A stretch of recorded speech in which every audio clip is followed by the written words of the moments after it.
Hi நண்பர்களே, எல்லாரும் எப்படி இருக்கீங்க? காலையிலேயே மாடு வாய் அசைச்ச மாதிரி அசைச்சிட்டு இருக்கேன்னு பார்க்கீங்களா? நல்லா முட்டை ரோல் கோதுமை மாவில் செம்மையாக ஒரு முட்டை ரோல் போட்டு காலையில் சாப்பிட்டுட்டு, அதுக்கு அப்புறமேட்டு இந்த மழைக்கு நல்லா சூடாக ஒரு சமையல் செஞ்சு சாப்பிடணும் அப்படின்னு சொல்லிட்டு இன்றைக்கி வந்து என்ன வாங்கிட்டு வந்தாங்க அப்படின்னா, இறால் வாங்கிட்டு வந்தாங்க. வந்து நல்லா தோல் எல்லாமே நீக்கி எனக்கு சூப்பராக கொடுத்துட்டாங்க. நான் இதை அலசிட்டு இன்றைக்கி வந்து நல்லா இறால் குருமா மாதிரி, அதாவது தண்ணியாக வைக்காமல் நல்லா குள்ளுன்னு தேங்காய் பால் ஊற்றி வந்து குழம்பு வைக்க போகிறேன். அதுக்கு தேவையான பொருட்கள் எல்லாமே வந்து நான் வாங்கிக்கிட்டேன். தக்காளி, அப்புறம் கத்திரிக்காய், அதுக்கப்புறம் பட்டை, கிராம்பு, அதுக்கப்புறம் இஞ்சி பேஸ்ட்டு எல்லாமே எடுத்து வச்சுக்கோங்க. ஒரு சில பொருள் சொல்ல மிஸ் பண்ணியிருந்தேன் அப்படின்னா, இது என்னடா வாட்ரு அப்படின்னு சொல்லி பார்க்கலாம். ஜீரண சக்திக்காக கருஞ்சீரகமும் சீரகமும் போட்டு என்ன பண்ணி வச்சுருக்கேன்னா ரெடி பண்ணி வச்சுருக்கேன்.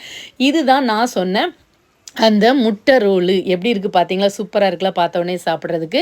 இப்போ வந்து நம்ம செய்கிறதுக்கு முன்னால் எல்லா காயையும் நம்ம நறுக்கி வச்சுருக்கிற வெங்காயம், கத்திரிக்காய், தக்காளி எல்லாத்தையுமே வந்து இஞ்சி பேஸ்ட்டு போட்டு நல்லா வறுத்துக்கோங்க. அதுக்கப்புறம் வறுத்த பிறகு நம்ம செஞ்சு வச்சுருக்கிற அந்த இறால் இருக்கு இல்லையா, அது எல்லாத்தையும் அதில் போட்டு நல்லா வதக்கிக்கோங்க. ஆயில் வந்து உங்களுக்கு எவ்வளோ தேவையோ அவ்வளோக்குள்ள ஊற்றிக்கோங்க. கொஞ்சம் கம்மி பண்ணி சமைக்கிறது ரொம்ப நல்லது. நான் வந்து கடலை எண்ணெய் இருக்கு இல்லையா, அது வந்து யூஸ் பண்ணியிருக்கேன். இங்கே வந்து பாப்பா கொஞ்சம் பொரியல் கேட்டதுனால அவளுக்காக சூப்பராக வந்து இறாலில் வந்து பொரியல் பண்ணியிருக்கேன். இந்த பார்த்தீங்களா, குழம்பு பார்த்தோன்னே எப்படி இருக்குது அப்படின்னு சொல்லிட்டு சூப்பராக இருக்கு இல்லையா? இதை ஊற்றி மட்டும் நீங்கள் சுடு சாதத்தில் சாப்பிடுங்க. ரொம்ப டேஸ்ட்டாக இருக்கும் நண்பர்களே. பாய்.